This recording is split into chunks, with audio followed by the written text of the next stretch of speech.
Welcome everyone to our ISPS webinar on internal family systems with Ron Unger, Stephanie Mitchell, and Thomas Holmes.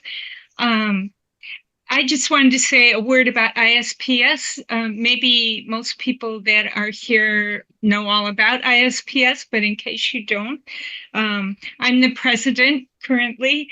ISPS is the International Society for Psychological and Social Approaches to Psychosis. So it's quite a mouthful of a title for our organization. But just a little bit of history.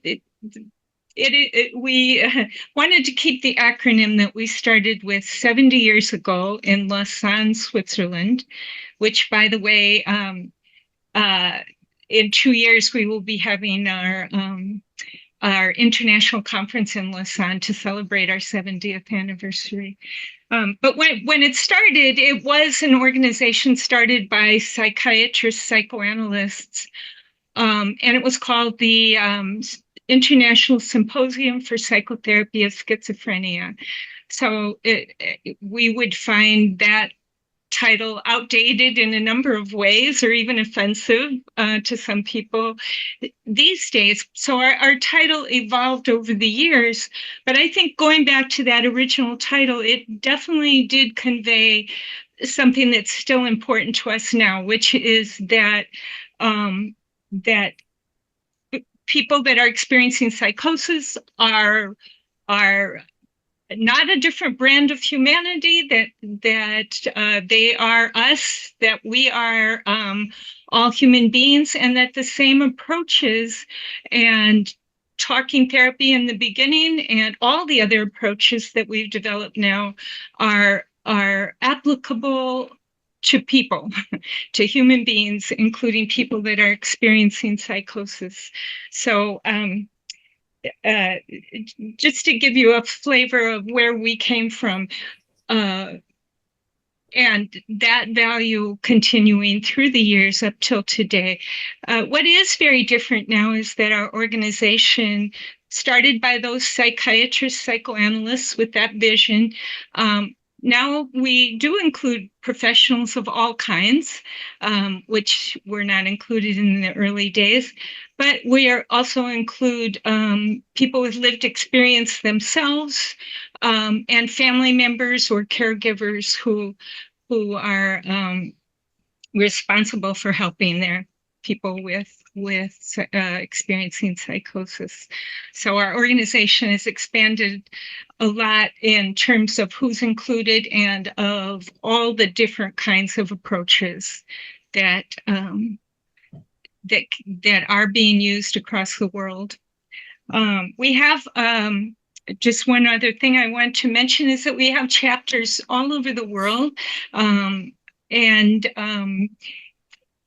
our website is at isps.org, but maybe some of you are joining from Australia, and there is an Australian chapter, and you can find them at ispsaustralia.com. There's also a New Zealand chapter, and you can find them at isps.org.nz. And I think we probably have a lot of people from the U.S. here too. And we're at the U.S. chapters at isps-us.org.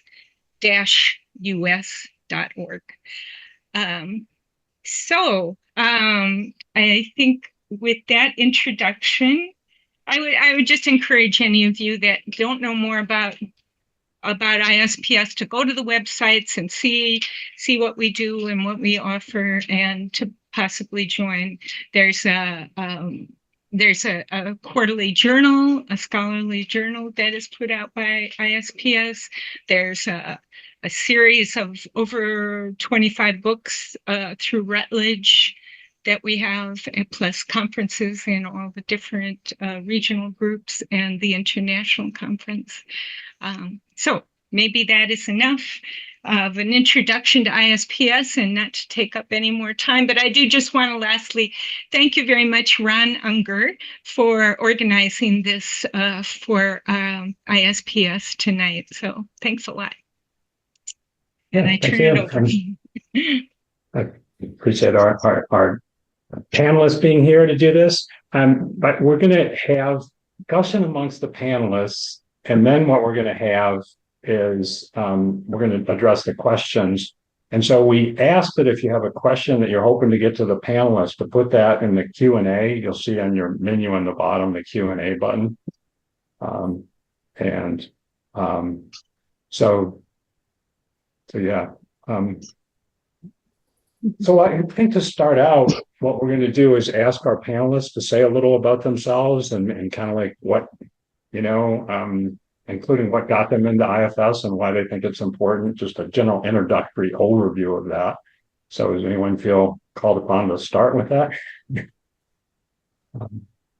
I can go first. Is that okay, Thomas? Yeah. So let me just clarify the question. You wanted to know a little bit about me and then also about how I got into IFS? Yes. Yeah.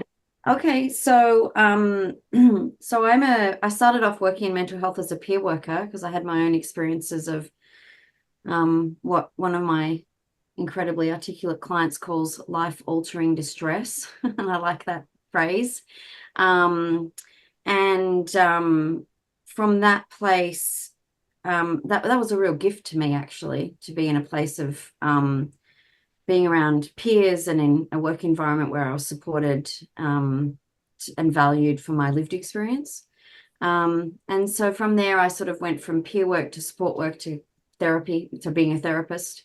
And all through that time, I worked with people who had experiences of voice hearing and other things that, people can't necessarily perceive themselves, but this is what these people are having these experiences of. And so the main thing that drew me to, I was just where I worked, that was what happened. I was exposed to working with people like that and having those experiences. And so for me, the thing that was really striking was just how badly people are treated and how no one really listens and tries to understand. So kind of that's the sort of the pathway into working with psychosis. So I'm a counselor in Australia and I'm level 3 trained IFS.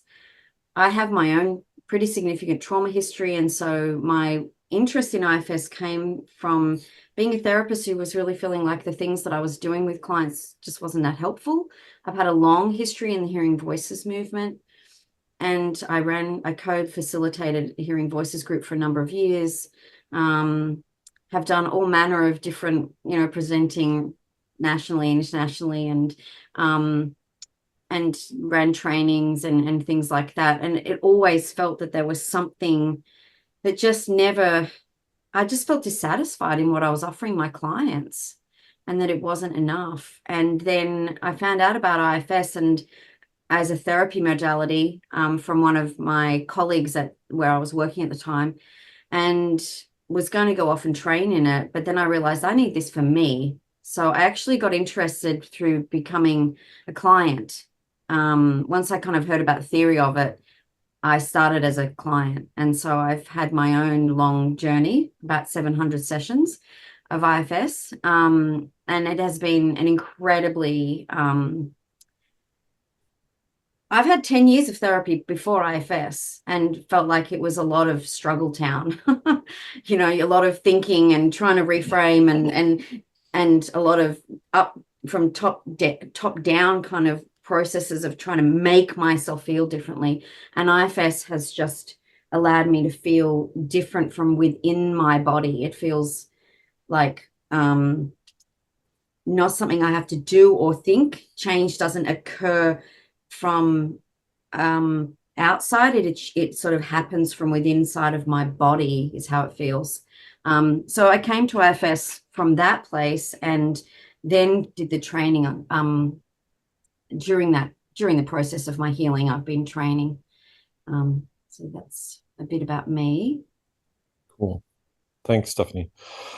So I'm Tom Holmes. I work at a first episode psychosis program here in Montreal. I've been here at that program for 20 years now, since almost its founding, a little bit after. In the past, so is in the context of being a social worker and therapist, with, I tried CBT with certain folks, and it's just like, no, this is not gonna work. And was always drawn more to ACT, acceptance commitment therapy initially. Did a bunch of trainings in that, more or less the same time, discovered compassion focused therapy, which resonated more in many ways, but still had some like, okay, both of these are very too much up here in the head, for me. And so 5 years ago, within that 20 years at this first episode program, 5 years ago, I started at, we have a mini program for those supposedly at risk of psychosis. So they might be having most of them have low level or attenuated psychosis-ish experiences. They don't really cross whatever threshold to say, oh, you have a psychotic disorder, we're going to give you meds, but you have something like that, voices or some paranoia, but with insight or less effect on functioning. So it's people seeking help for themselves mostly. And it turns out, interestingly, in this clientele, when you actually ask about trauma and dissociation, they've got a lot of it.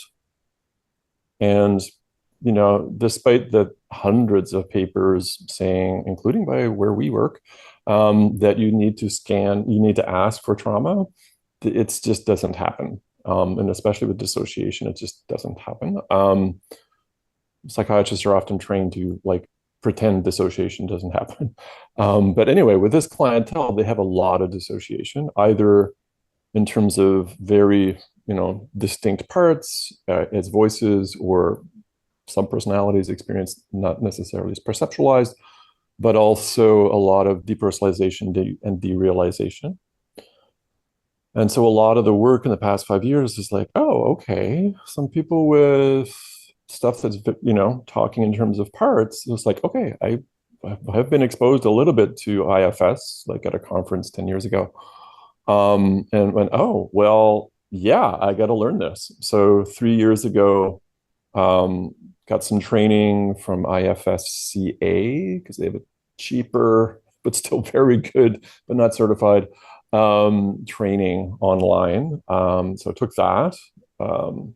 And since then, 3 years, have been using IFS with my own therapist for my own stuff. And I've found it to be way more helpful than any other modalities I've ever tried for my own stuff. Yeah. And clients, I don't know, maybe this is a pitch for this kind of clientele. There's supposed to be, I don't know, 10%, 15% who have their psychotic-like symptoms worsen to cross a threshold. In our clinic, it's probably less than 5. It's probably actually less than the general population of this age group. So it's like, okay, we have the same criteria. We're screening people with the same instruments and all that. But somehow this seems to be an approach that really works for folks. So that's really quite encouraging. So yeah, so I do that. And I also have private practice. So my background, well, I guess it kind of started as a young person. I had experiences that, a lot of people would have identified as psychosis, or actually I did at the time, because I was studying psychology and I was aware, hey, this is what they're calling psychosis. But I was also reading people like R.D. Laing that said hey, psychosis can be a good thing. And so I took that as just a journey. And it worked for me, but then my siblings went through something similar and did get dragged into the mental health system. So I was just saying, I became a mind freedom activist. We need better treatment. But then the system was saying, we don't know what else to do. So I decided to study. And at first, what I got into is CBT for psychosis, which I think has a lot of good ideas. But then I was always trying to expand it, and what else? And what about the people where you're not connecting with, or how can you go deeper with it? and definitely got interested in doing trauma work alongside that. And done a lot of, including studying typical dissociation theory and stuff like that. And then studied things like compassion focused therapy, which really brings in the vital role of compassion and open dialogue, which I think really stresses being open to looking at things in different perspectives more than one way. Maybe nobody has the whole truth when we need different voices and letting all the voices be heard. And that's really important. And then kind of like people at my agency started talking more about IFS. Actually, I'd read about it a little earlier, but it was people at the agency getting interested. And I started, seeing and then thinking about, hey, how can that apply and maybe deepen some of the work with psychosis? And because IFS does have a lot of ideas about how to work with parts. And I was already very aware that people obviously have a lot of different stuff going on and they can shift right in a session. They're just headed one way and you're talking to them and all of a sudden they're headed a completely different way. Wait, what happened? Another part took over. And I think IFS has some good ways of working with that and noticing. And IFS, it has both the ability to work with parts, but it also has the ability to work with the aspect of the person that isn't broken into pieces, that they call the self with a capital S. So it really has a kind of like a twin thing, which I think is really helpful to that because there's an old saying, and comes from mysticism, not one, not two. And I think that really plays into IFS because we're not just our parts and we don't just have one unitary self. We kind of have both. And that's a real richness to IFS. And it brings that into practical functioning. So that's why I think I'm intrigued by the model. Yeah. So what's, maybe you guys want to address like in what's unique sort of like in working with parts within the kind of experiences that get called psychosis, and how have you seen it to be promising so far? What would you like to say about that? If it's okay, Stephanie? There you go. Yeah, okay. Thanks. So interestingly, with this clientele, it's hard to know if it generalizes, although I do think it probably does for people who go on to have like a psychotic disorder diagnosis, like they've crossed whatever threshold, right? Okay, so for the folks who don't know the basic model, there is this idea of a sort of basic central, I would say sort of balanced self in IFS, which is if they act, it's like you have this center of experience, point of view from which you experience, or mindfulness, or phenomenological approaches, and a sort of a field of awareness of different parts or emotions or complexes, depending on the language you want to use. And this sort of central balanced self can be a lot like an eye of a hurricane. So if there's a lot of storm happening of different parts responding to current situations or responding to current situations as if they were traumatic, difficult periods from the past, it's possible to find that balance and then help the parts. Now, there's many different parts and not all of them are different, problematic. You may have playful parts, you may have other parts that are just like, they're just there, right? And they're not necessarily problematic, but in terms of therapy, IFS talks also in, self, but also 3 kinds of parts. So 2 kinds of protector parts and parts that are more exiles and have been carrying, the exiles in particular have been carrying burdens of shame, isolation, loneliness, trauma, rejection, all that kind of feeling, disgust and put into exile. And protectors keep exiles in exile through either being proactive, and those kind of parts are called more managers, because they're like trying to keep on top of things and prevent exiles and their burdens and all their pain from coming too close, and from that pain of coming too close. And also protecting those exiles from further harm. Okay. And so there's this sort of managers are trying to protect from by being proactive. And I'll come back to a distinction I add actually to that, as well as more reactive protectors who are like, you are getting too darn close to all that pain that an exile, maybe a young kid, maybe a part that was traumatized in something that happened after childhood as well, bullying, or especially interpersonal violence or intentional harm, or betrayal or invalidation. And if that exile part carrying all that hurt is too close to the surface, you're going to have a firefighter come in to try to either put out the fire, rescue, et cetera, maybe coming from fight, flight, freeze, or fawn, right? But in a reactive way. I kind of make a distinction between, and this is, people who know the ACT, especially the ACT matrix, might relate to this. Both of those kind of protectors, and how I present things to folks, and they kind of go, oh yeah. Both of them have, both the reactive and the proactive, they have a go towards energy or a pull away energy. So a go towards manager would be, the functioning in daily life part of oneself. A manager taking care of things, proactive coping, managing your budget, managing health, blah, blah, blah, blah, blah, managing family, just the stuff one needs to do, but not necessarily taking care of the ouch, right? Because their job is like, I need to manage life. And often they're very, very highly functional, okay?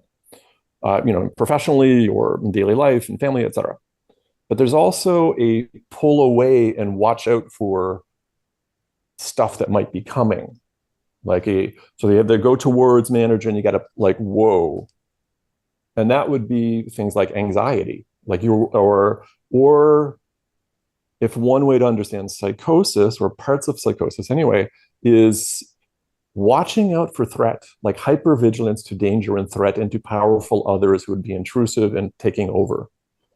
And for me, a lot of psychosis, not all of it, but a lot of it, the more distressing part is the extreme version of threat vigilance, externally, socially, and internally. Okay, signals of like there's a threat coming, but and often these two are really having an intense tennis match, bouncing off each other. Okay, and the same applies that go towards and pull away energy, or dynamic, applies to reactive ones. So you have ones, they're going to respond with anger, like, oh yeah, this neighbor really hates me, I'm going to confront them, for example. But it can also be like, I have clients who are particularly in traumatic environments where they have like a rescuer part who goes into like, yeah, mom was stabbing dad and I'm 5 years old. Yeah, I'm like, my response as a 5-year-old is to go in and intervene and try to keep these people from killing each other. That kind of, so it's a go towards, but it's not like a fight. It's like go in to save and rescue. And there's also, sometimes it's proactive, sometimes more reactive, like a fawn response, like, yeah, fine, right? But that all of these do feel very dissociated from the exile. And the reactive, fear-based, not seeing it coming, but like, oh, whoa, would respond with kind of dissociation, like, oh, I'm not here, I'm getting out of here, or escape, or literally trying to escape, or in panic mode. So people with panic disorders, they don't necessarily have trauma, or light-ish trauma, but they're more likely to have depersonalization, derealization, for example, right, in terms of dissociation. Now, what in this clientele that I work with, I see a lot, and also people who transitioned later in the process of getting more psychosis. And I always come back to this one person I was working with like almost 20 years ago, who had a tattoo. She was in her early 20s, had a tattoo with her boyfriend and some Chinese symbol saying, like on her arm, saying eternal love. No, I didn't speak Chinese, nor read it, neither did they. But anyway, that's beside the point. When they were like really close to each other, kind of fusional, they would have like, oh, it feels so great to have this expressing our love, right? But they have a kind of a rocky relationship. So sometimes it's like this, and sometimes it's really close, really yo-yo. When they were pulling apart, that symbol, like I feel distance from the boyfriend. Thus, I feel distance from the symbol. And then it spread to her arm. It's not my arm. Like I still move it, blah, blah, blah, blah, blah. So there's this really localized depersonalization, somatically, very easy to understand, right? And that may be, intensified with a certain, insecure attachment style from her background. So there's this exile that might be more sensitive to that kind of rejection. And then there's this protector that's reactive of dissociating, like, this is not my arm. But then, other times they were having sex and like she'd be worrying that he's thinking about, this other girl they both know while they're having sex, right? So then there's like a normal jealousy. Both of these things are totally understandable, right? Non-psychotic, one more dissociative, one just sort of regular worries in an insecure attachment and an on and off relationship. And so I was meeting her weekly and she was talking about these processes, but then at some point, the two problems got mixed together. So it was not only not her arm, like depersonalized, it was like nobody else's arm until that point, but then it became, what if it's this other girl's arm? Right? And so you get these worry processes kicking in, like, oh my God, what if it is hers? How would that happen? Why? Blah, blah, blah. Right? And it opens a whole door to something that, we call psychosis. Right? But it was interesting to see how it got constructed, and it actually makes sense.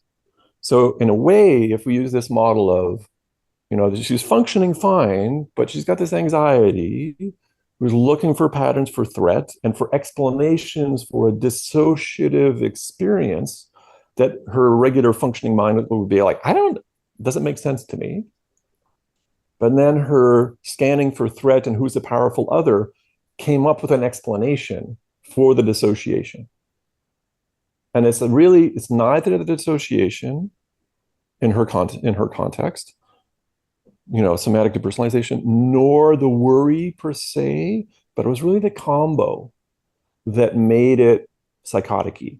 So it's really these interactions, and this is what's interesting with IFS is, yes, you have this balanced self, but you have these different parts that are really interacting with each other, sometimes in really intense ways, that can, in certain ways that they interact, can go to a level that we call psychosis.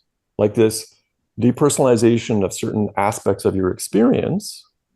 Like there's so many ways that personalization shows up. M.S. Cernes, she's a psychologist at Birmingham, does a really nice breakdown of depersonalization, derealization. But you look at that, like unfamiliarity, disconnection, not mine, could be body experiences like the person I'm talking about, but it can also be thoughts. Like, yeah, I have these thoughts that come to mind. They don't feel like for me. And the person has not yet said, oh, there's this part of me that does these thoughts.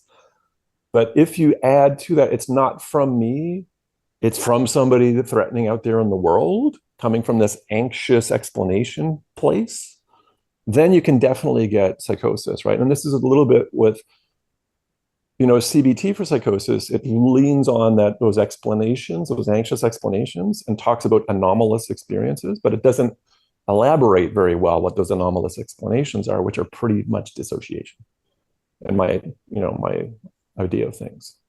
And so helping people sort of map it out like this, often what we do in IFS is you get permission from the person, can I do a little bit of mapping with you? And if the person relates from a place of, yeah, we can talk in terms of parts, that's cool. If they don't, that's fine. Like a function of your mind would do this, or an aspect of your personality does that.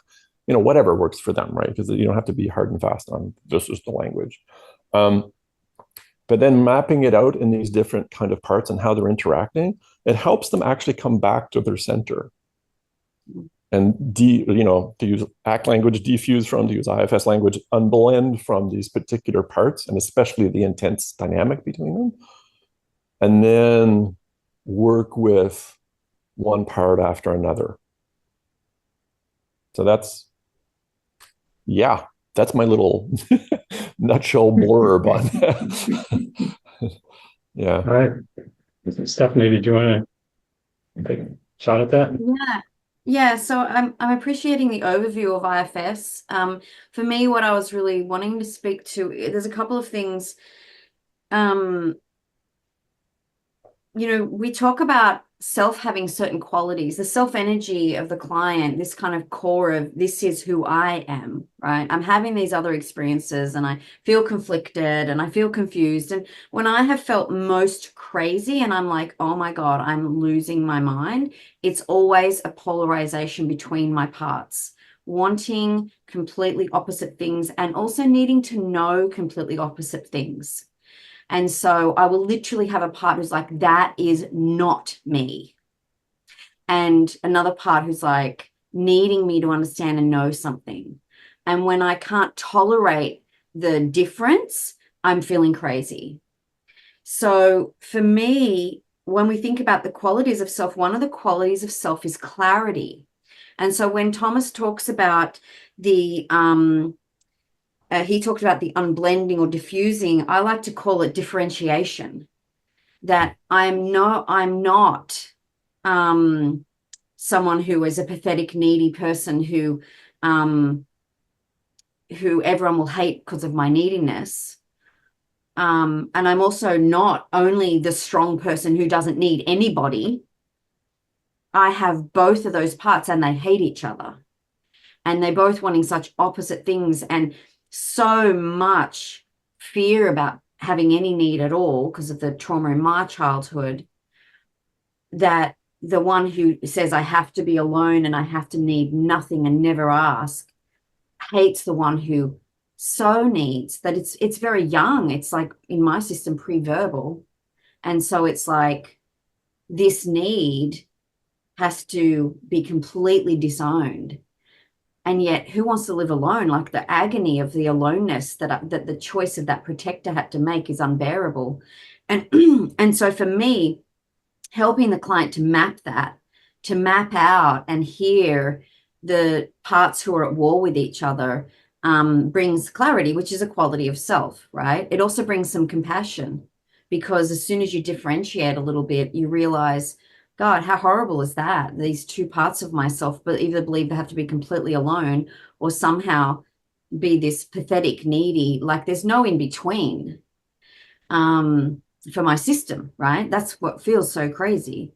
And so what do I want to say about IFS? So that's kind of springboarding off what Thomas was saying.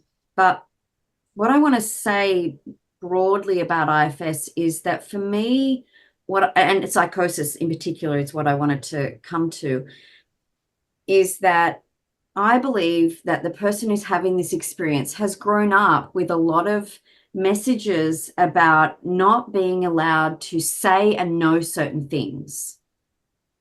And so whether that's socially, whether that's in a religious context, whether that's parents, whether that's really early developmental wounding, whether that's a developmental stage where I'm starting to come into something in my teenage years that, might mean that I'm isolated from my social group, whether you look at it through the power through meaning framework, which talks about how power has been, how I felt powerless in places. But there's something that's kind of like part of me wants to be known. And in IFS, we would say the exile holds some pain and knowing, and another part can't tolerate it. And then in the way of, like Thomas talked about, the go towards and pull away, from my way that I think about IFS and psychosis, or I see my clients who have these experiences through an IFS lens, is maybe a better way of explaining what I'm trying to articulate, that what I'm seeing is a part wants something to be known, a part can't have something to be known. So I say it to you in a way that's coded so that hopefully if you're a safe enough person, you'll get it. And if you're not a safe enough person, I'm protected. And also I'm doing that for my sake too, because I can't know it. Mhm. And so there's this sort of way of communicating something. And, we think about someone who has, I think of dissociation on this. We all know dissociation's on a spectrum, right? The most mildest form is daydreaming, all the way down to what we think is diagnosed as dissociative identity disorder. I think psychosis is pretty down that end of dissociation. The difference for me is that with someone who ends up with a DID diagnosis, they're kind of very easily able to identify their trauma. And the person who's having an experience that we call psychosis, I think, has much harder time putting the pieces because of this I'm not allowed to know something piece. Mm-hmm. And for me, I have those experiences where my part's like, I don't want to know. They'll tell my IFS practitioner, I don't want to know the pain that's in there. I don't want to know certain things about who I am. So I think that it's just about, in IFS, we can look at, I really want to speak for this before we move on to anything else, because this kind of encapsulates everything for me. We can look at the protocol and we can have a lot of concerns about it. It seems like it's a very protocolized approach, right? But actually, when I'm with a client, I'm holding the model here and I'm being in relationship, like Thomas talked about before we actually came on the call. We were talking about how to, as a therapist, the main thing I'm doing is holding my own self-energy with a client. And so it's like, I'm here with you knowing a part of you wants something to be known, and knowing another part is terrified, and knowing that whatever has to be said needs to be moved towards by one part, pulled away by another, and then coded through something that needs to be sometimes a little opaque. And so what I'm going to do is, I'm, as a therapist, going, I hear and I see you because some part needs me to hear and see. And if I do what every other person out there does, which is, you don't make sense to me, that's really scary to the person. I'm going to say, it does make sense. But then my sense making might be confrontational, because of course the part who has to disown it is going, no, don't see or know me. I'm not even ready to see or know me. Oh my God. And so then what I do is I go, oh, that's okay. Let's back away from that. So for me, there's kind of like, as a therapist, I'm holding my self-energy around, I'm here hearing and reflecting you. And when it's too much, let's just pull away and take a break, and knowing it always comes back around. So that's kind of how I see the IFS process. And then once the person goes through enough of that, and there's what I call relational safety, it's like that whole first year or whatever, 2 years, however long it takes for a client to feel safe with me, not going too intrusively towards them, then we start to get into more of the IFS proper, where we're maybe doing, some of these unburdenings and the things that IFS talks about. But so that's my nutshell of how I see psychosis and IFS working. Yeah, Stephanie, what you're talking about, like communicating and yet not wanting to communicate, really reminds me of when I was young. If you met me then, I was doing a lot of that, driving everyone who knew me. What's wrong with them? But that really is it. And it might be they got the messages they weren't supposed to know something, or it was just too hard for them to know something. Like Eleanor Longden talked about things happening to her that she tried to bury, but unfortunately she buried it alive. And so it came back out. And so it's often something that the person doesn't want to think about. And yet, of course, a part of them thinks it's essential that they think about it. And so it will come out in whatever form it needs to. And then it gets denied and pushed back and changes the way it looks. But by being curious about it and looking at the fact that there's different parts and different reactions and just noticing the diversity and maybe starting to map it out. And depending on where people are at, I mean, Stephanie, you talked about a year to develop safety. I mean, some people come in and are ready for different kinds of work, but yeah, it might be really slow, or it might be somebody's really ready to take a big step. Who knows?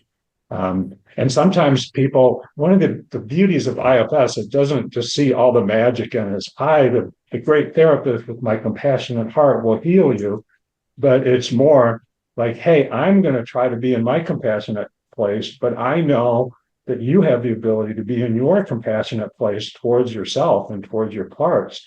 And I have a few clues, even though that might be hard for you to do, I have a few clues on how you can do that. And that has really a lot of power. Of course, that's common in compassion focused therapy also has that, but IFS has a few different, ways of doing that. And, but that's really essential. And sometimes people kind of find that self right in the middle of something. Like Thomas, as you were talking, you were talking about how the eye of the hurricane, and it reminded me of Pat Deegan talking about one of her psychotic experiences where she was just feeling like a kite torn in the wind and just totally out of control. And all of a sudden she heard the voice of God, and the voice of God said, "You are the one who is flying the kite."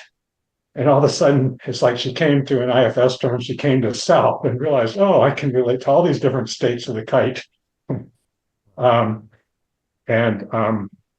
IFS has this thing that I've heard Richard Schwartz call the magic question. And the magic question is like when you're trying to work with, let's say, the hurt part of the person, but then you ask the person, well, how do you feel towards that? And that really,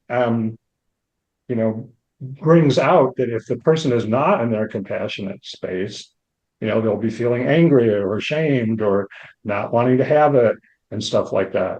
And so that is something within IFS that I really think helps you figure out what's going on. Or if let's say the person is trying to relate, you've tried to guide them to relate in a compassionate and kind way towards that part of themselves, and all of a sudden that part of themselves starts clamming up or not wanting to talk, that's when you ask that magic question again, and you usually find out, oh, I'm feeling bad at it, or I'm scared of it again.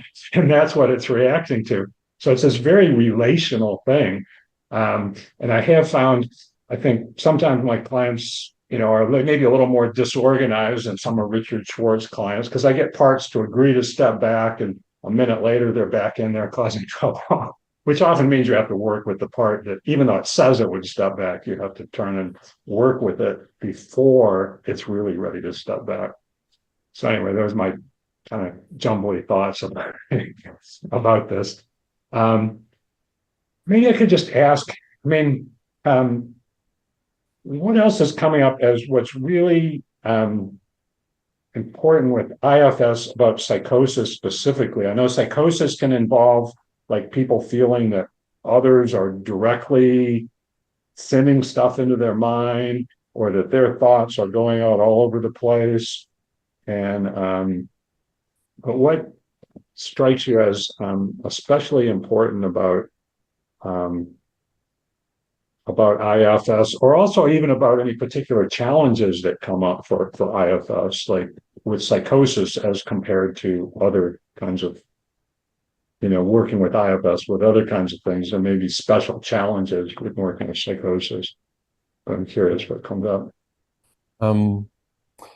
I think one of the main things, the way it's interesting, it's funny because I have a very strong mapper. I call it my mapper part of mine. It's a little bit like Dora the Explorer with her map, who likes to have like a map thing, like combining as many theories as possible. It's fun. One of the key things, like we were both talking about, all three of us talking about, is being like noticing when the therapist or helper has certain reactions to what's going on with the person in front of them, or a countertransference, as a general term, and to notice our own reactivity of anxiety, like, I don't know what to do with this. This is like, or I can't follow this. Like, mappers want to like, this made no sense. And Stephanie, you were talking about some of the key qualities that just happen to be all starting with the letter C, of self, right? And compassion clearly is one of them. Clarity is another one. But clarity doesn't necessarily know, like, I know what's going on. Right? It's not necessarily I know what's going on, because another C is curiosity. And my background before going into social work was I'm an anthropologist. So I still relate to my clients as like, I don't know what's going on here. Somebody has a different metaphysics right? And they may be communing with some divine thing, right? Or for them, that's what's going on for them. And they bring that up with their family members, or they bring that up with their psychiatrist, and they're like, you're crazy. We need to increase your meds, right? But, if the person is not causing distress or having their own distress, and their functioning level is nothing to do with that, then like, why, if it's not broke, don't fix it. But they do, in the kind of ultra secular society that we have, it's hard for them to find a place where somebody's going to be just listening and curious and wanting to understand what their reality is like, right? And that's essential. And that's, I think, for our staying in a curious stance with compassion, but with a lot of like, I just want to be clear and understand what's going on for you. Because sometimes I've worked with some people for a long, long time, and they no longer have distress, but they still have a very different reality from everybody around them. And they may be looking online or finding their own resources. And sometimes it's really inspiring. One guy I work, I don't really work with him anymore. We just see each other occasionally. Very spiritual guy, master's in philosophy. And he has voices, spirits, whatevers that come to interrogate him. But they're not necessarily nasty, but they've got a lot of stuff going on for them. And he, like on his own, in his own spiritual work, makes his mind and in his meditation practice like a healing temple for whatever these things are, to come and do their business, heal, and move on with total patience. So he's like cultivating like compassion and openness and clarity for whatever these things are, beings. He has his own framework for explaining them, which is now moving also towards like a spiritual framework that is also moving towards a trauma informed, which is like, cool, dude. And for me, having these dialogues with him, like, I'm just curious. And curiosity is like, you want it, like, I want to be surprised, right? And even inspired by people. And to have somebody relate to us that way, like, we're not in a protocol of fixing anything. There's an interesting notion in IFS that really can affect, that sort of go towards and avoid problems part, that we call a self-like part. It has a lot of self-energy. It has a lot of these C's, but it doesn't like curiosity. It likes predictability. It likes to understand what the hell's going on. It likes to have a certain feeling of control. And it can be like a controlling, caring person. We all know people like that. They're like really caring, but it's like, yeah, I'm not going to open up with you because you're going to be in my face and intrusive about my stuff. And I don't know if I can trust you with this. Like you were saying before, Ron, like, for example, sometimes parts will get out of the way and then, you get close to something and then it like, whoa, right? Because it can detect, like, if somebody's not sincere, but they have an agenda, like nobody wants to be controlled. And we can feel that, especially if you have a lot of trauma history. Our antennae for that is really strong.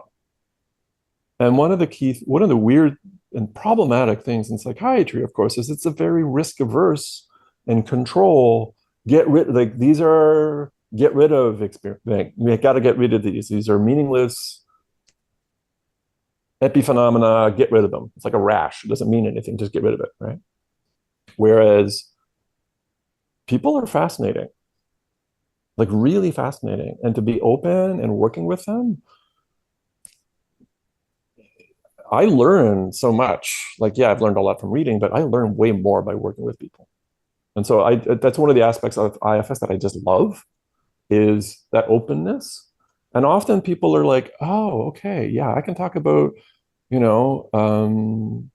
I think I'm connected with some sort of divine being, and you're not freaked out. And there may be like nasty superpower beings, and I don't know how to relate to them. And then so often it's like, okay, how do we help you get back to your center? Whatever another one in there with the C's is creativity. Because in that curiosity, you're walking with somebody if they're willing and they're curious and have enough self-energy that they're going in and kind of giving you, heads up every few minutes of like, when you ask them, well, what are you noticing now inside? What's going on? They come up with things that you really did not expect and they didn't expect. And often very interesting insights. And just being able to curiously walk that terrain with them as they, like you're both saying, is there's intrinsic healing capacity in the person, especially when they come into that more balanced, centered self. And then they're noticing these different parts coming up, and maybe their first reaction is like, what the hell is that? And a sense of disgust. And sometimes like there's something in me that really doesn't feel like it's from me. I don't know. Is it from an abuse thing? I don't even know. And there's like a thinker part that absolutely, like an investigator, has to figure out where the hell this came from. Maybe it's a pre-verbal thing. Maybe it's who knows what else. And sometimes some of the process is it okay to get this thing in front of you? You don't have to get rid of it, but just so like you can feel safe and less discussed, but just at a distance, maybe in a little imaginary force field. So it's just there and you can witness it and see if there's anything else inside that's connected to this, right? So we're really accompanying people as they go into these very symbolic or imaginal realms. Like, and in that process can be incredibly healing. I mean, I also personally like it just because, my brain just thinks in metaphors and visual stuff and, interoceptive things. That's how my system works. So it's actually kind of one of the challenging things with IFS, I find, is that learning and helping the other person learn their own internal language of how their parts present themselves. Because sometimes they will not be verbal. Sometimes they will not be visual. Sometimes they will be body sensations or anything.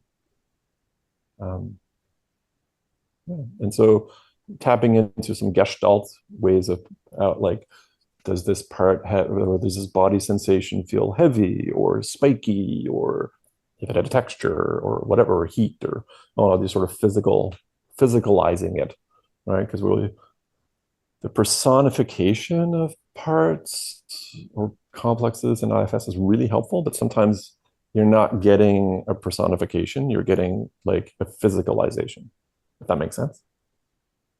And I think that's not only Gestalt though, Thomas. I think that is an IFS thing. We do ask body parts, what does your leg tell you? So I just wanted to distinguish. We do really, we don't have to just personify. It can be, I had an entire unburdening with Dick Schwartz on my left leg that was telling me something about something very important. So, I think exactly. I think that the creativity is really important. So, I have a whole heap of things to say from your question, Ron, and also from Thomas. I'm also aware of time because we said we'd go for an hour and then switch to questions. But you had a two-pronged question. One was the challenges, and I forgot what the first bit was, Ron. Do you remember? I wanted to something kind of like just more about like IFS specifically for psychosis, like especially some of this the states where people like maybe feel like their thoughts go out to others, other people's coming into them, that whole dynamic and how that relates to IFS, and also what might be especially challenging with IFS with psychosis generally. So I made myself a note and then I didn't know what my note meant.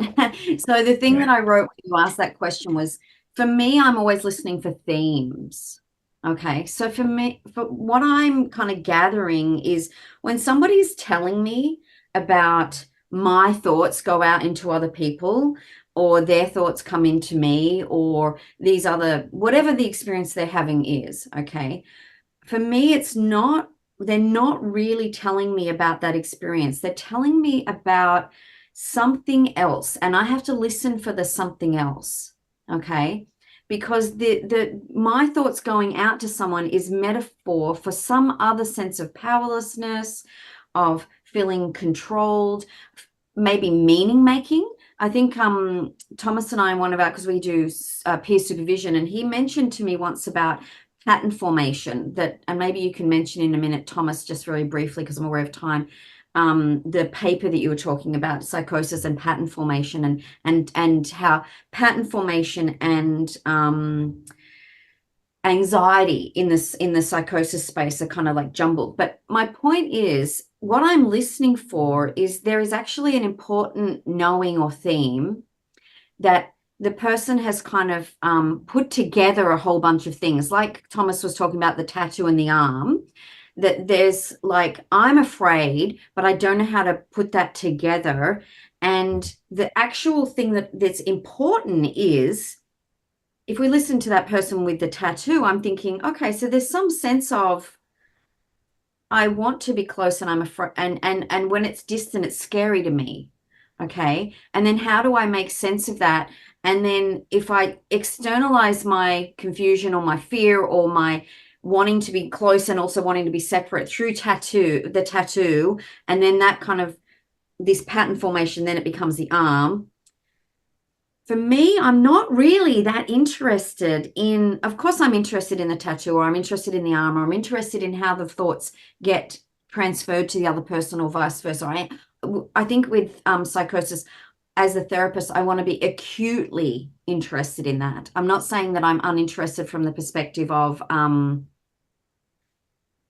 not going to ask the client about it or not bring a lot of attention to their experience, because I do want to do that. What I'm not interested in is that as a standalone experience. I know that thing is related to something very important that's a theme. And the theme is a much bigger thing in the person's life. And so after I've spent a fair bit of time asking about, tell me about that. When did you first start having this experience of my thoughts are being conveyed to other people, or their thoughts are being conveyed to me? And then as we unpack that more and more, I will start to hear the story behind the story. Okay. And sometimes clients can, even though they're not even aware of it, they tell you anyway. It's like there's what's his name? There's a guy, what's the thought unknown?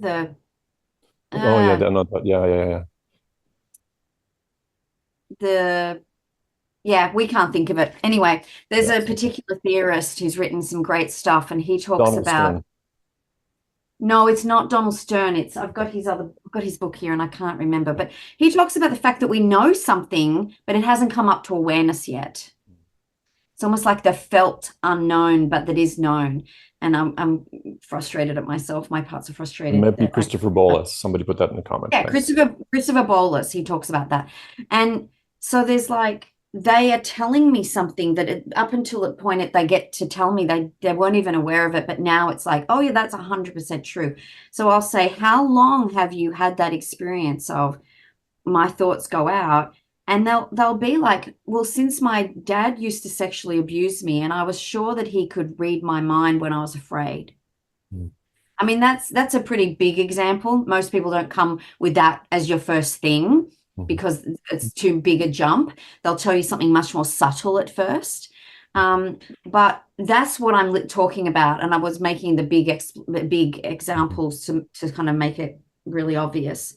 Mm-hmm. So for me, when you talk about whatever your question was, Ron, I'm always listening for themes because I can't remember the question, but that was the thing that brought up for me is whatever the presentation, whatever the person's bringing, I want to be acutely interested in their inner world. I want to be acutely interested in their experience. And then I want to say, how long has it been going on for you?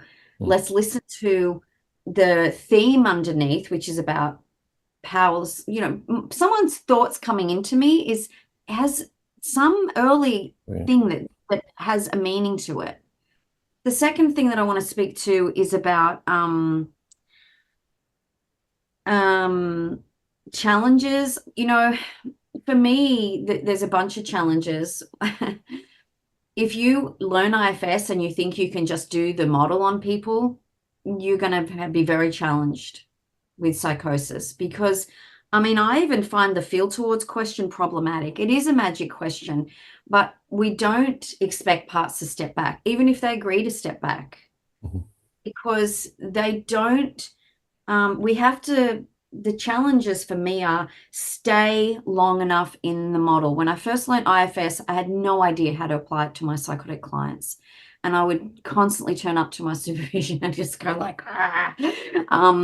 And so I had to really stay long enough to really learn, have my clients teach me, embody the model enough to realize that, I very rarely ask feel towards Ron, but I have much more nuanced ways of asking the same type of question. And the main thing that I'm doing as I'm bringing my self energy to the client, they naturally piggyback off that and they have their own self energy. So I'm not really focusing so much on having them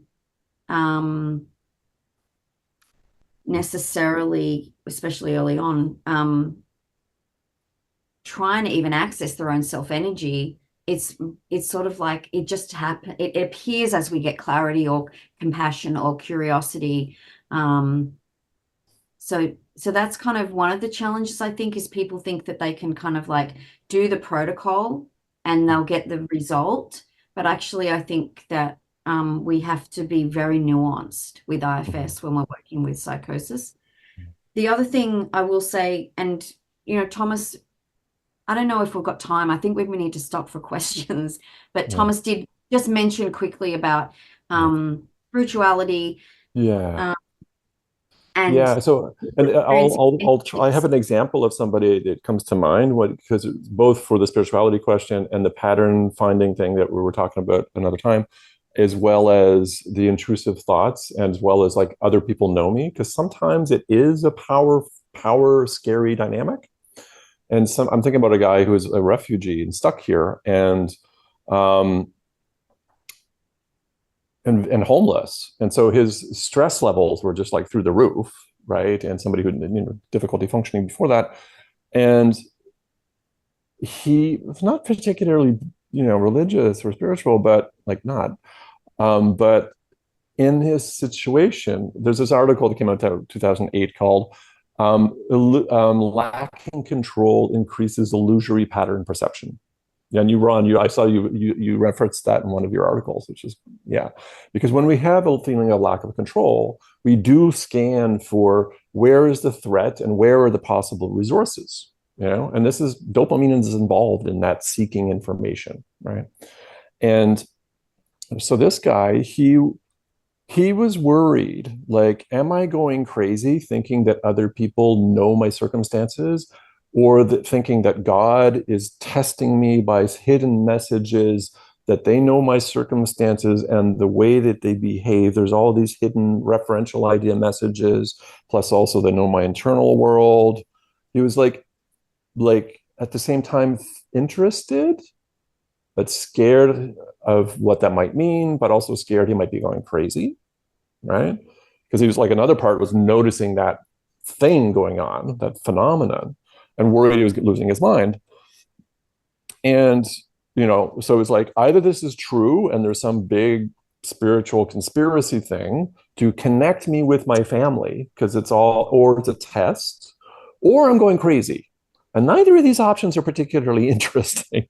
So tapping into this other part of himself where he could have a different explanation, whereas and he's not terribly sophisticated or psychologically enlightened fellow, but just to offer him an IFS, but IFS for psychosis type of explanation, like, is it possible that you miss your family so much that you're finding patterns that helps you feel connected both to the trials of your life, but also to them?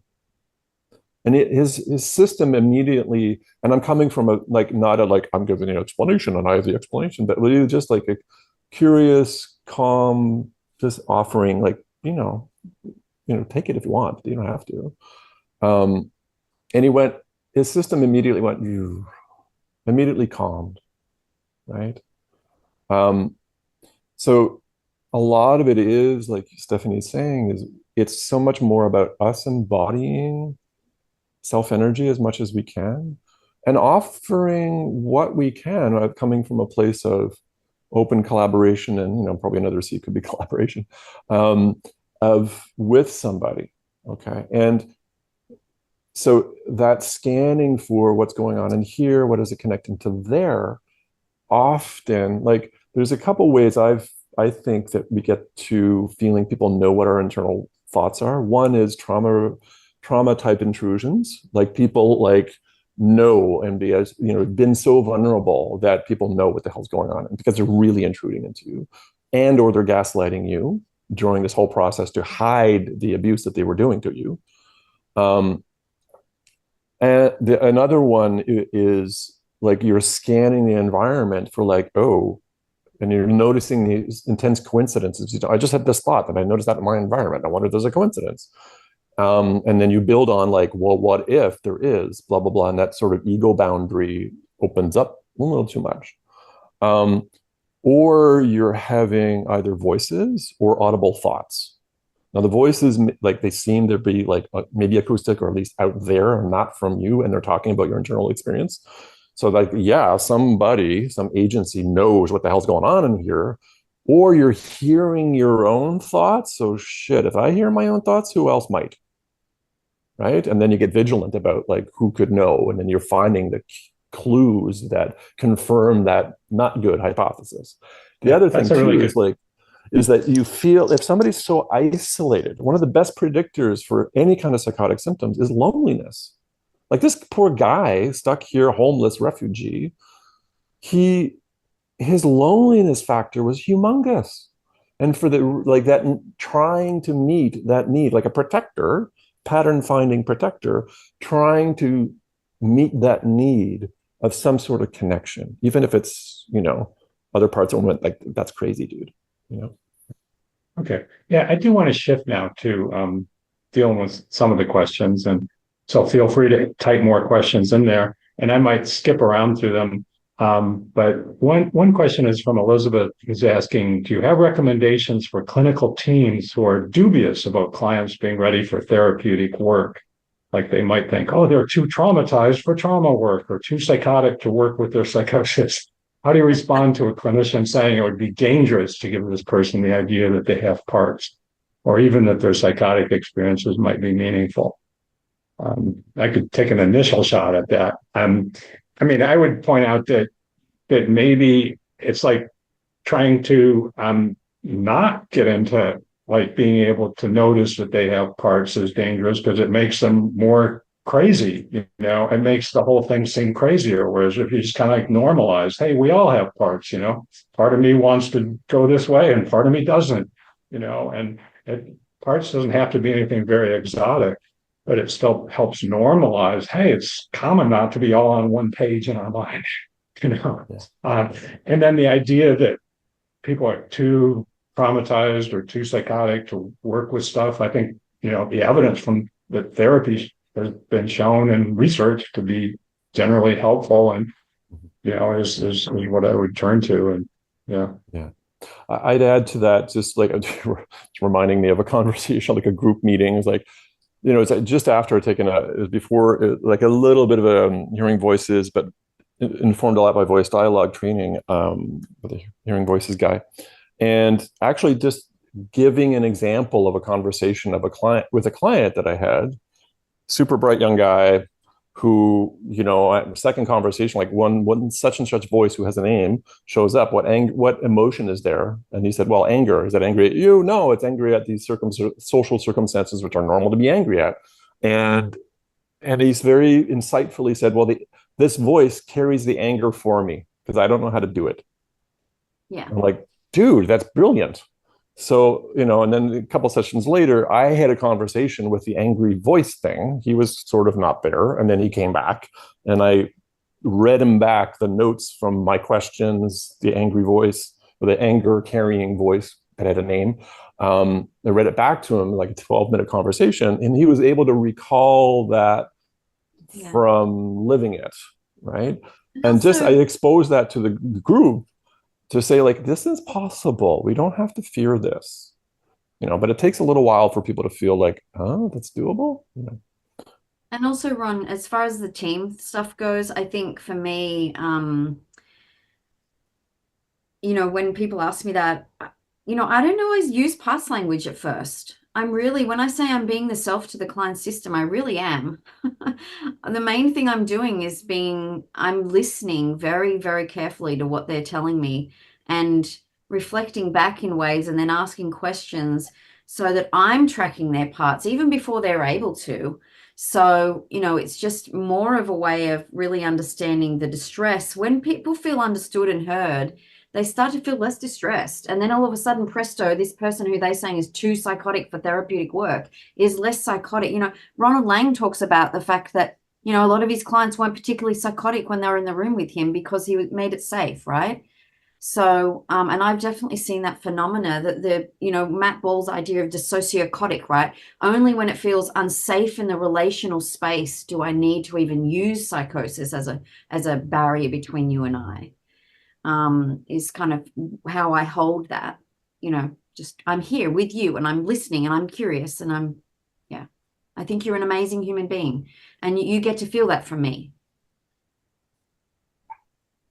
So somebody's asking what's the biggest differences for working with IFS with a client with dissociative identity disorder versus psychotic disorder. And then they're also curious about what happens when psychotic symptoms decrease or go away. What does that actually look like? Anybody want to jump in on that one? It's really interesting, the service where I work, right? Because sometimes people are coming in like with psychosis, like hearing voices. I'm thinking about one young lady in particular who was hearing voices initially. But she also had a presentation where she found herself, like, Montreal has a river and in winter it gets cold, so there's ice on it. So she found herself standing in the middle of a river in February and did not know how she got there. So my little ding was going, okay, this young lady's got DID. It shows up, its parts are showing up as voices initially. But it took a little while for her to then like shift from DID to OSDD type 1, as if these categories make sense, but it's on a continuum, right? She would have less and less absences. Her main self, recalling continuous self, would be less put in the trunk of the car as somebody else was driving. And she'd maybe even be in the back seat, but still observing. And it's different because, initially it can look like psychosis. But if we give space, like, okay, we're going to take it from a parts point of view, whether or not we throw another label at it, diagnostic label, just to be curious to see, how it will pan out. I have but rarely do I have clients with DID or OSDD type 1 who get psychotic, but sometimes it does. The biggest thing that people who have very polarized and amnesia-causing parts, the biggest thing they need, like you were just saying just now, Stephanie, is feeling understood. And not just by the clinician, but by people around them. And when they feel like, oh, you get that I have a variety of parts. And one guy I was working with, he had a lot of trauma. He had 36. He did not have problems with them. They were each musically talented and they would jam,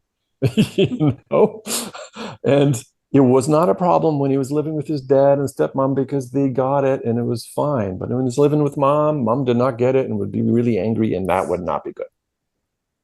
So a lot of it is just this understanding, and like there's interesting stuff if you want to look up. Like there's a whole movement about plurality and multiplicity where we're not pathologizing it, like an IFS. But IFS will still have like, when there is these conflicts, we can work on it. But I have another client with clear DID. Thomas, can I interrupt you? Because we come on time and I want to say something too. And then we need to get on to some other questions. So, what I wanted to say about the difference between DID and psychosis is, broadly, I would personally say that from an IFS perspective, just different strategies from different protectors. Maybe Dick Schwartz would disagree with that. I don't know, but that's how I'm currently holding it. But to be honest, I don't really care for labels. So like, I don't necessarily like find that I need to necessarily start to think about this is a discrete something that I just feel like I'm with a person in the room and I'm going to respond to whatever they're bringing me as the clinician. And so, or as the IFS practitioner or whatever. And so whatever's here, I can be with.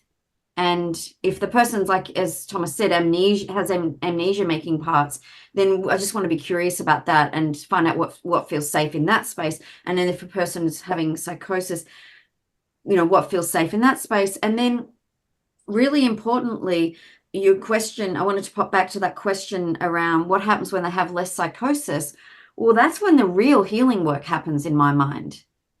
And so for me, that first period of time where they're just getting to know parts is one thing. And I will use a quick example of a client that I have who came in and he really believed he was a bad person. And he was doing a lot of things like food restricting, wouldn't eat unless food was brought to him. So he wasn't eating a lot because, unless food came into his house somehow. So in the end, his mum found out what was going on, was bringing him food. But it was a way, because he believed in this karmic order that was going to atone for if he had a certain way of eating and consuming things, other kinds of things, not only food, then that would atone for this sense of badness. And obviously the badness feeling came from very young, but then some choices had been made in his late teens that he felt were kind of proved his badness. And as we unpacked it, about 12 months into the work together, I said to him, would you like to hear what I think?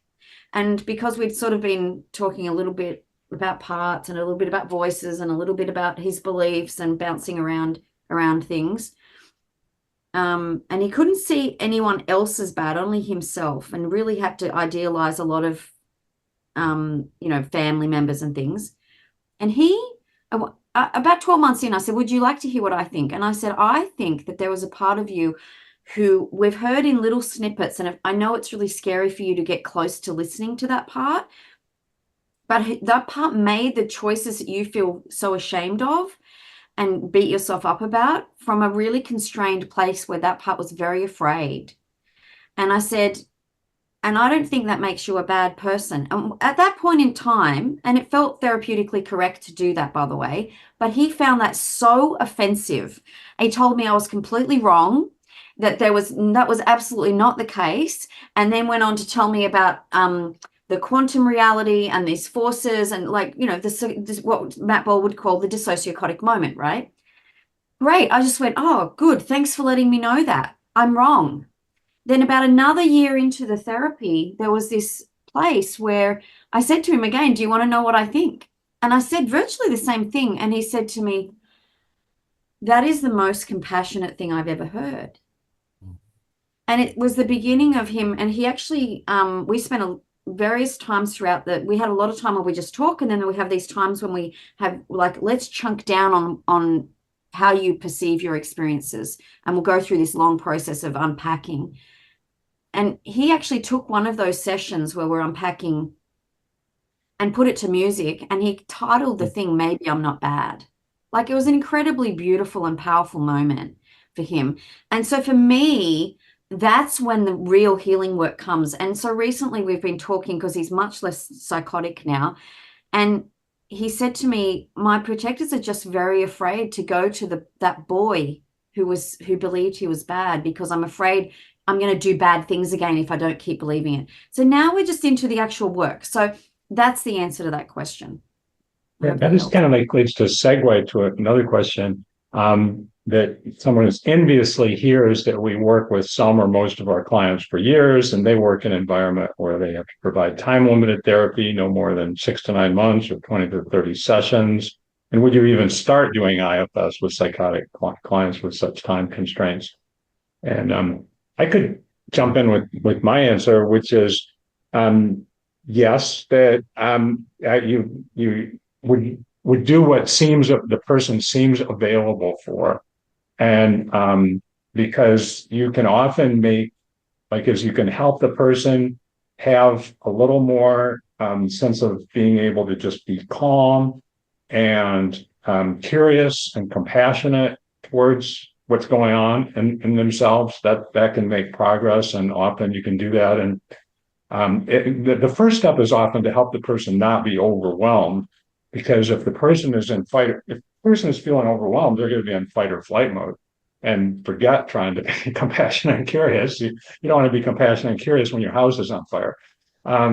But once they find a way to not feel overwhelmed, which for some people might take a long time, but for other people, maybe not, maybe, then maybe you will be able to jump in to do some work.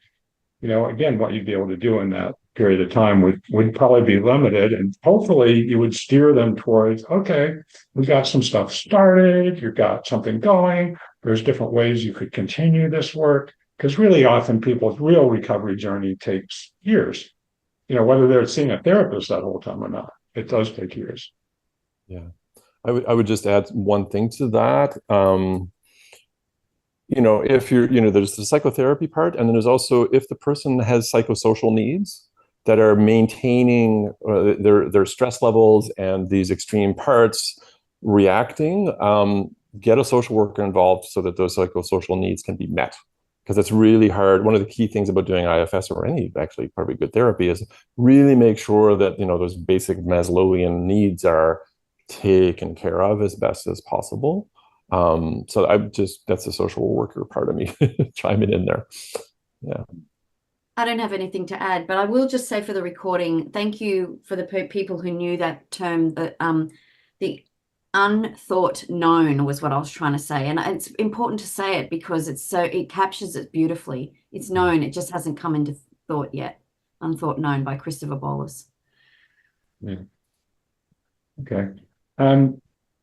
And someone's asking an example of how an initial discussion might go with a client. And I know that obviously could vary a lot depending on what's going on. I'll just throw in my initial 2 cents here, which is that one metaphor for what you do in your initial setting is if you picture somebody, riding along on their horse, and what we want to do is come up alongside them for a bit at first and just ride alongside them and just see what it takes to do that and show that we can kind of like follow them a bit. That's the first thing. And then it might come out that as we're following them, that we just casually notice, like let's say we notice a conflict. Oh, it seems like, part of you is really sure everyone's after you, and part of you thinks maybe that's your paranoia. Is that right? That's an initial. So that's my initial thoughts on that. Yeah. I would just add to that. Sometimes, like I present it like, even if it sounds like a strange way to language it, but we are our own like internal teams. And sometimes that team can be really chaotic and like against each other. And what I hope to offer is that you get greater harmony, like with your team, and you get better teamwork, and that maybe even you could feel like you're the leader of that team. And a lot of people resonate with that. That's nice. Yeah, I like that. For me, first sessions, first of all, don't think you're going to understand. If someone's coming in and they're quite psychotic and you try and understand them, I have this beautiful friend who's a psychiatrist, and he said to me once, when clients start to say stuff that I don't understand, I get really dissociated. And I'm like, good that you notice that, okay? Because that's your stuff right there. And so for me, the only thing that I'm doing is I'm doing a bunch of things. I was trained in emotionless CPR, but I know that there's a whole bunch of people who use different forms of that. Like I just want to honor the different schools. I know that there's like intentional peer support and different things, but for me, I'm coming into my body constantly. So if I feel myself leaning in too much, trying to understand, or leaning up back too much, like going, okay, I'm feeling a little overwhelmed, I'm wanting to notice that in my body, and make sure I can kind of come back into, I do not have to try and figure anything out for this person right now. The other thing I'll say is that so my presence is important. The other thing is I'm really honestly feeling into a felt sense. And maybe that's the only thing I'm reflecting back at first is like, wow, it sounds really scary at the moment. It sounds like there's a lot of, I mean, I don't know what I would say, but I'm reflecting feeling state. I'm also reflecting what's going on in me. When I hear you say that, it feels so heavy, which is an ECPR thing, right? And the person might literally say, me too, right? They might be feeling that and don't have words. So I think it's about attunement, more than anything. All I'm doing is wanting to track that I'm not getting dissociated or blended with parts, that I'm staying grounded, don't have to fix. Notice and some of you might have already had to leave actually, but we have just a few more questions. Maybe we can, and if somebody has a last question, you could quick type it in. But here's one question is like, do we work with families in developing the ability to communicate in a compassionate way and work towards maybe the willingness for therapy themselves? But I think especially like how can families communicate in a compassionate way? Do you guys work with families at all? I do. You know, I do. And yeah, I think as if family members can, I mean, you also have to help them maybe not be overwhelmed, but then come from a place instead of trying to control everything, as Thomas was talking about, if control isn't needed right away, because in an emergency, you might really need to control things. But if it's not an emergency, okay, how can you be curious? How can you ride alongside? Oh, you're thinking of it differently than I do, but let me understand how you're thinking and what's that like for you? And just that does a lot. And just that, hey, there's more than one way of looking at things. It sounds like you're really worried it might be this, but and maybe being curious has they ever considered looking at it any other way, or does some part of you look at it some other way? Just that kind of stuff can help, and family members can do those kind of basic things. That's some initial thoughts from me. Yeah, and I would totally just be on the same wavelength with that, Ron, because and just to add the comment that like what we're doing is we're modeling.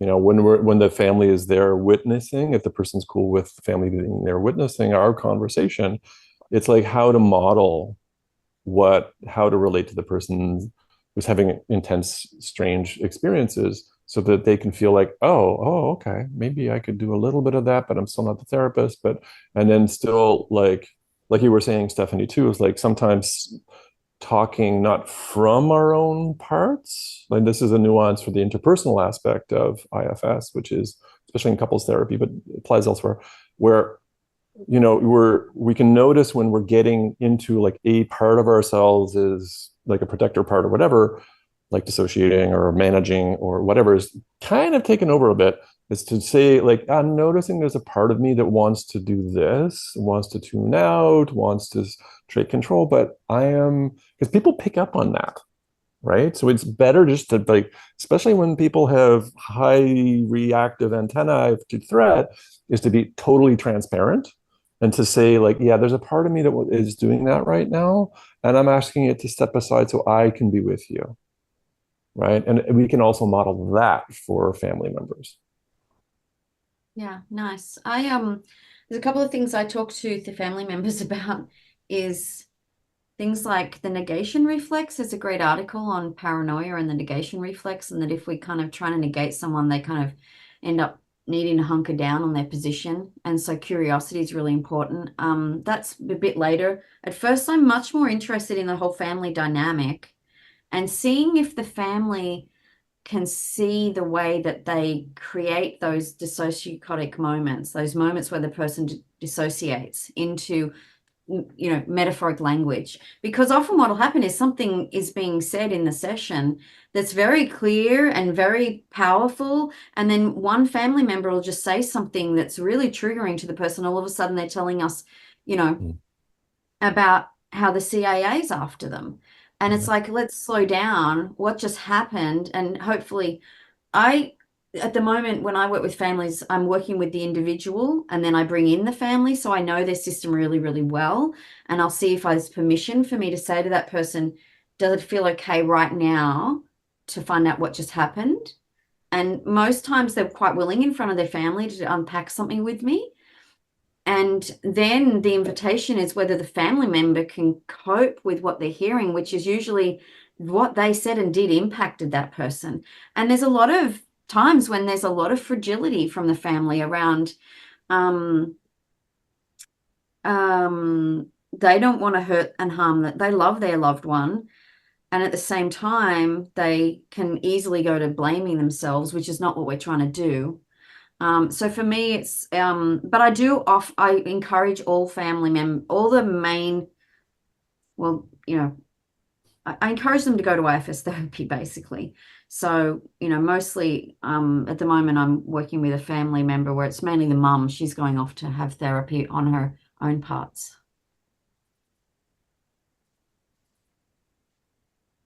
Well, it's kind of relates to what we were just talking about. For somebody writing that they don't understand why IFS seems to model that it must take a long time to heal. Many examples of people with serious problematic behaviors, including what we call psychosis, might heal after just a few sessions, just as what occurs due to some experiences that reorients the person to be able to be in touch with their authentic self regularly when stress triggers them into some altered state. And psychedelic assisted therapy has been effectively used with highly trained indigenous shamans, etc. I guess I know it's like a lot of people, of course, are saying you can't use psychedelics with people with psychosis, which I think is a really shaky area that we need to talk about a lot more. And like, when might somebody be ready, and when aren't they ready? And but as far as, I think people can have really important healing experiences, and actually, I mean, sometimes people come in so different. I mean, in open dialogue, they talk about how sometimes they had what seemed like one session cures, like where they just find a way to talk about the thing that was people were scared to be talking about. And all of a sudden something isn't exiled anymore. It's out there and people can deal with it. And that does it. But more often, I think people have more complex stuff that they have to work through. But the thing is like, in some sense, healing, we're always working on stuff. I mean, I think all of us here still have stuff we're working on. I mean, I don't feel like I'm, like in any kind of like bad state. My life is good, but there's still stuff I'm working on. So I don't know. It is a complex question. So I appreciate pointing out that, yeah, things don't necessarily always take really long, but yet they often do. And it depends.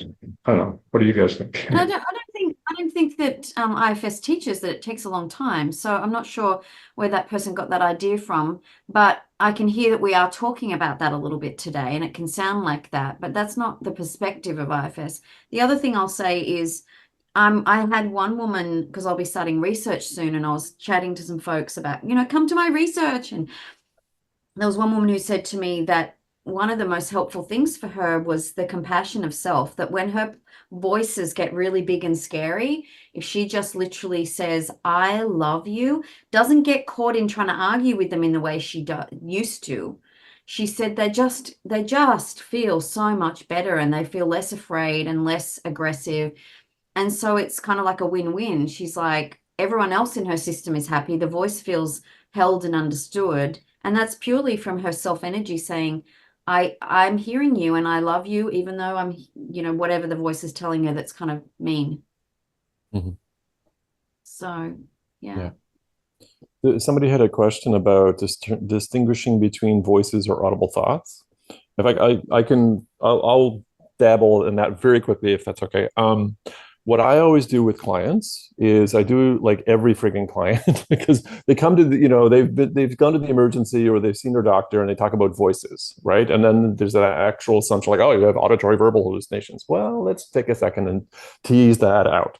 So I do a little table. It's like 2 columns. right? One side is thoughts, and the other side are these perceptions, like you hear them with your ears type of, and there are thoughts that are verbal thoughts. Okay, just to be like talking to yourself, remembering, imagining conversations, practicing conversations, whatever. Once, verbal thoughts, and whether these are heard or not. And then I break it down to like levels of for both columns, how much of like, is this you or is this somebody else? And then it's like more you is on the top. So sometimes people have, I talk to myself, and like we all do, but sometimes certain of those thoughts, they seem to change registers and slide over and being like, maybe I'm hearing it.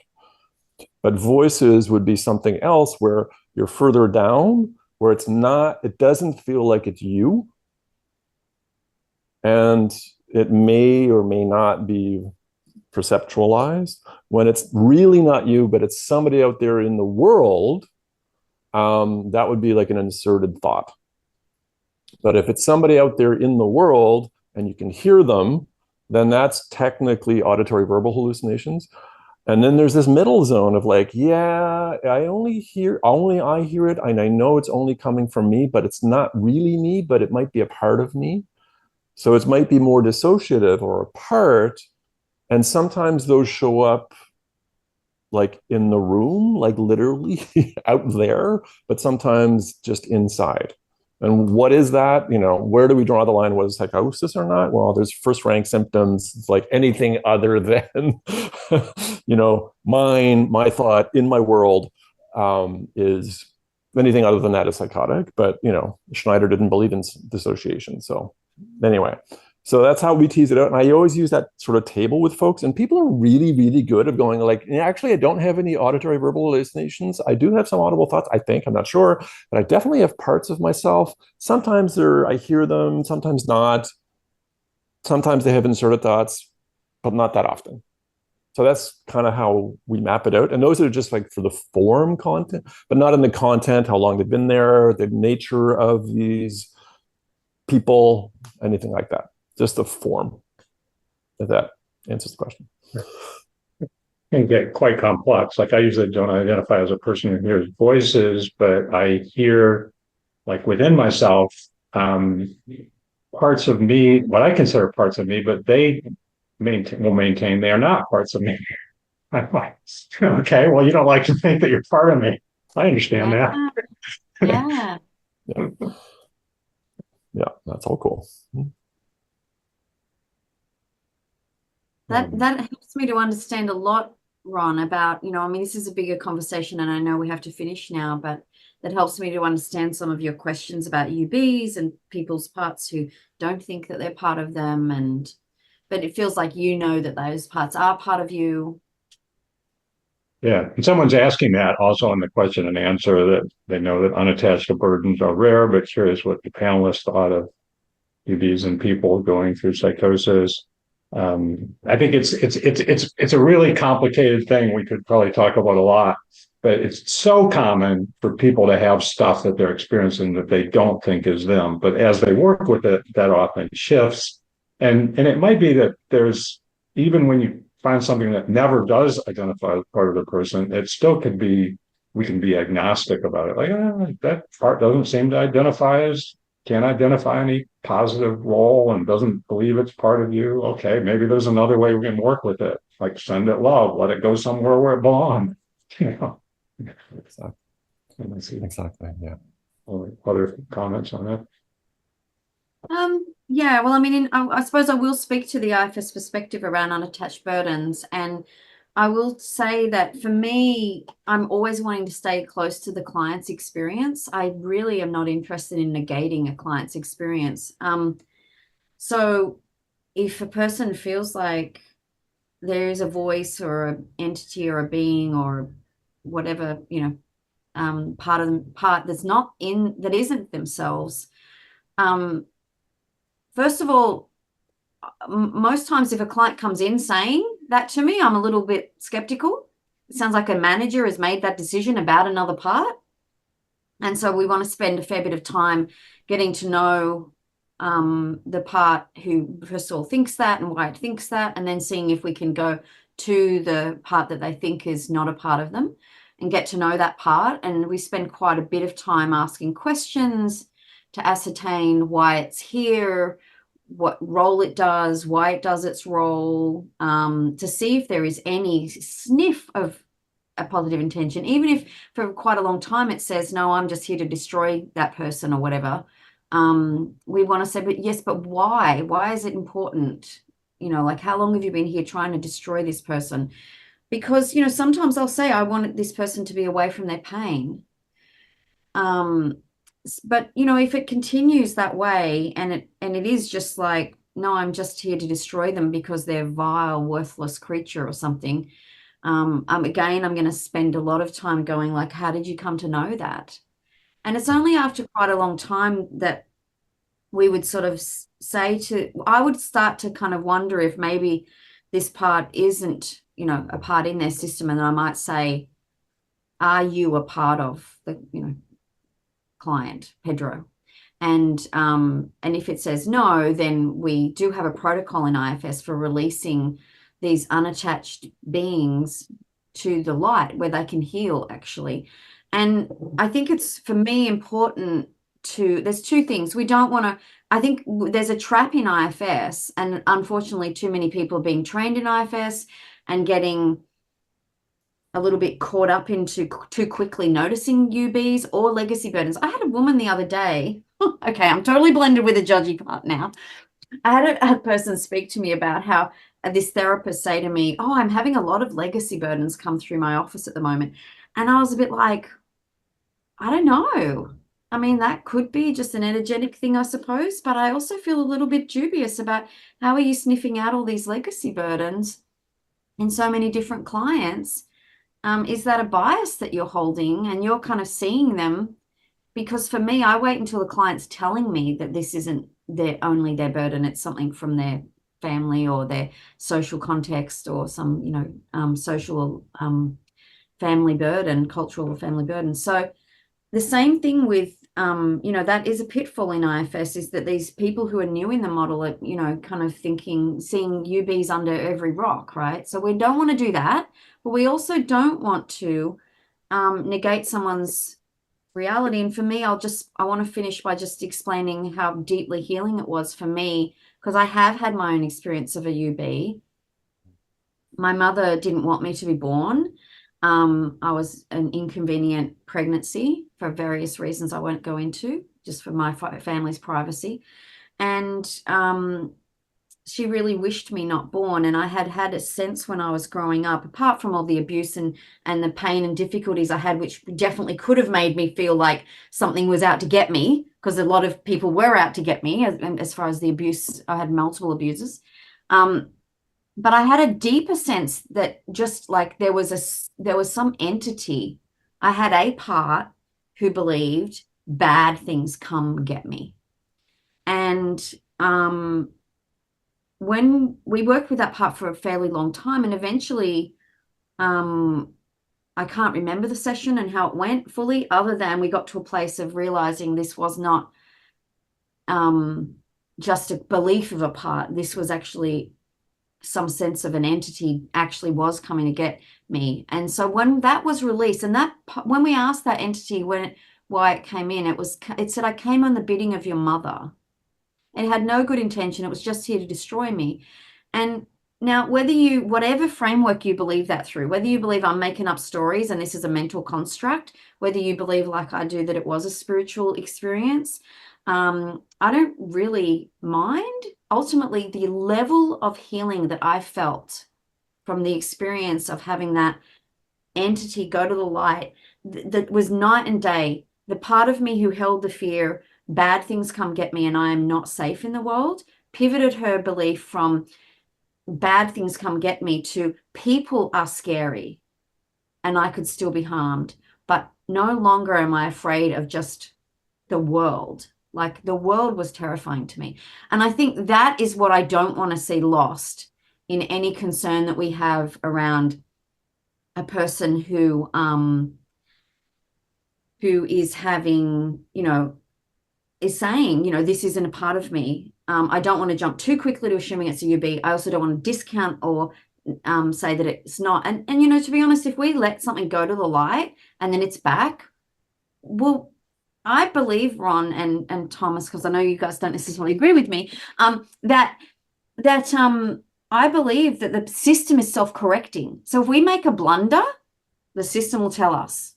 And if we accidentally let go of a UB and actually it wasn't, the system will tell us you made a mistake. Yeah. And I've worked in an agnostic way too. Like somebody has something in them that they believe is the ghost of their abuser. And I'm saying kind of like, well, like I hear that's a possibility. And then maybe it's also possible there's some part of you that took on being the abuser, and who knows, maybe even it's a little of both. And so if it's like the abuser, we want them to move on to where they belong. And if it's the part of you, we want to make peace with it. We might even have to do both, but and then you just kind of work with it. And there's so many different cultural views. I think IFS can be used in a flexible way. Like how many people believe that, culturally, just that spirits talk to you, your ancestors talk to you. I know a psychiatrist who said it wasn't until he went to medical school he heard that most people don't hear their ancestors talk to them. Well, that's weird. So we don't have to tell them, no, your ancestors don't talk to you. It's just a part or something like that. Just like, okay, there's different ways of looking at it and different, so that, I guess there's lots more we could talk about, but we've gotten through most of what people had. I would just add, if anything, it just reminded me of this guy I work with, right? Who's very spiritual, and he's come to that. And for him, like I was saying earlier, he creates this space in his being of a lot of self energy, and whatever these are, like he has his own explanatory framework for it, and it's like not my job to convince him that's wrong. Like I don't know, but his way of relating to himself is staying super grounded, a lot of self energy, and whatever these things are, in the IFS protocols, you send them to the light because these are more powerful and somebody more powerful will take care of them. In his space, it's like, no, I can, I just create this space that's healing for them.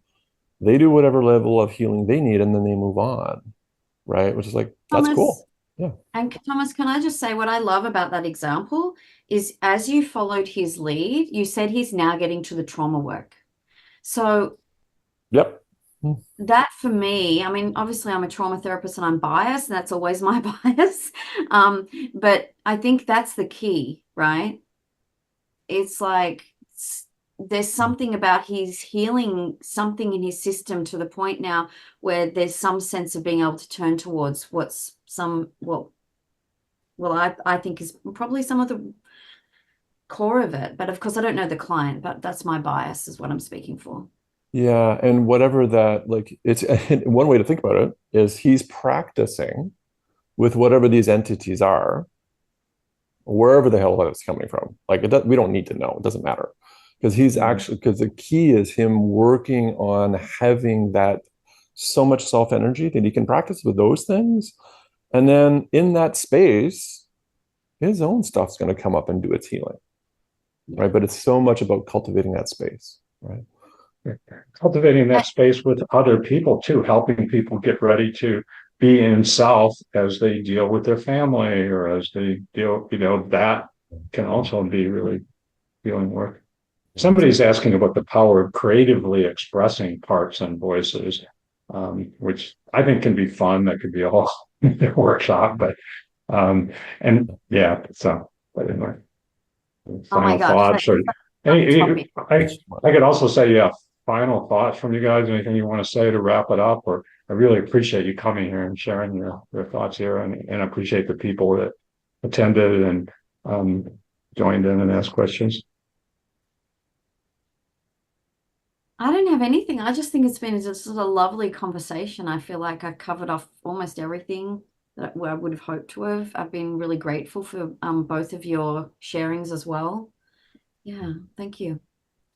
Yeah, me too. And thank you, Stephanie, for initially reaching out so that we could have our dialogues. And then, thank you, Ron. It's always cool to follow the stuff and how, you're constructing stuff over a while.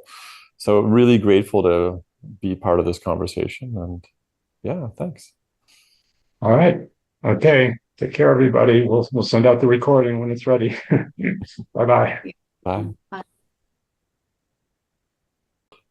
Yeah. A question that came up with, just to give you guys a heads up, but a question that came up with a colleague. I don't know if he's going to be on or not, but I thought it was a good question, and maybe I would ask it if there was, a need for more questions or something, is how this way of working is like or not like object relations, which those of us that have been around longer or people that have gone to institutes, they might, it seems, but I only know your approach superficially, but it seems like it might be a lot of overlap, and that might be interesting to especially the people that have been in the field a long time. Yeah. And actually, Julia, I love that question because these days I'm like, wait a minute, this stuff has been around since the 40s and 50s, right? Everything's been around forever. Well, yeah, I mean, even, with Janet, right? So, yeah. I mean, I could speak to that a little bit right now, and then we can come back to it at some point. I think one of the main things is a few things, like I would say three things. One is there's a process to IFS that is very clearly delineated and smooth, right? Mm-hmm. And the emphasis is more on the process than on the theory, because it's hard to read. There's a lot of stuff written on object relations. Some of it's clearer, some of it less so. Sutherland is wonderfully clear, but it's not that clear on how they do it. Uh-huh. Mm-hmm. Right? The model of, these different parts, blah, blah, blah. It's the theory is clear, but how they go about helping the person distinguish and then relate to, and how these different parts. Second thing is, because Dick Schwartz was coming from family systems, so much of the emphasis is on how these parts relate to each other. And in their intensification of their sort of like a family squabble, self can get really exiled. And trauma holding, maybe younger parts that have been carrying trauma for a long time, they're more in exile because it's like a little scared kid listening to parents arguing. And they're like, yeah, I'm just going to go back into the closet or downstairs into the basement and, bury myself type of thing. So a lot of it is that process helps delineate the interactions between these parts, plus also, if we're sticking with the sort of the therapist trying to be in self as much as possible and helping the person be distinguishing their self from these protective and exiled parts, then the person is interrupting that interaction. So they can go with one protector, like, yeah, I really hear you, I'm unblending from you, and I really get your concerns. Is it okay if I go to this other part that you're in argument with? And it's like it's like self getting into a place of distinguishing from, first of all, protectors, and then mediate. Well, it's not even mediating, but sort of interrupting like in a family squabble, right? Like let's hear each one at a time, their concerns, and eventually those parts feeling enough trust in the sort of central balanced self.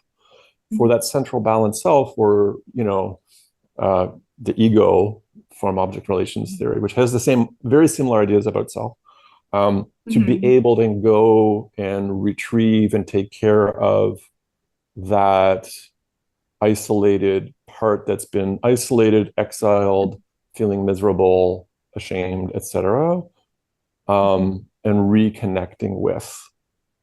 And another thing that's really interesting is the notion of burdens. So parts will be carrying burdens, but they often are blended with the burden. So it's like teasing out the burden that they've been carrying so that burden can go back to where it needs to go. or Mhm. just into nature, and nature will metabolize it type of. So it's and that's a really pretty clear process for all those different steps. Mhm. Yeah. Yeah. Yeah. And I'm curious though, Julie. So for me, I'm curious about how do you and your friend perceive object relations, and how do you perceive IFS as the same, or similar? Because I think it would be good to address the specific similarities you see. Mhm. And then we can kind of say, yes, it is, and no, it's not. Because I think it is. Mhm. I think that one of the things that there's a gentleman in the IFS community who's just started a group, IFS and psychodynamic. Mhm. What has he called it? Ideas, approaches. I think it was approaches. Yeah. And looking at that, because I also am informed psychodynamically and object relations, and I do training on that because it's not talked about enough in the IFS space. But it's IFS has a lot of, I don't know what the word is for it. It's almost like the foundation. We don't talk about it, but the foundation is there. But I'm curious, the question that I really am asking is, how do you see the similarities? Well, again, I don't really know IFS. I'm going to find out more about it tonight. And let's see. I just feel like object relations approach was so basic to my learning and my training as a therapist that, well, it's hard to even say, but that idea of internalized objects that are, probably, not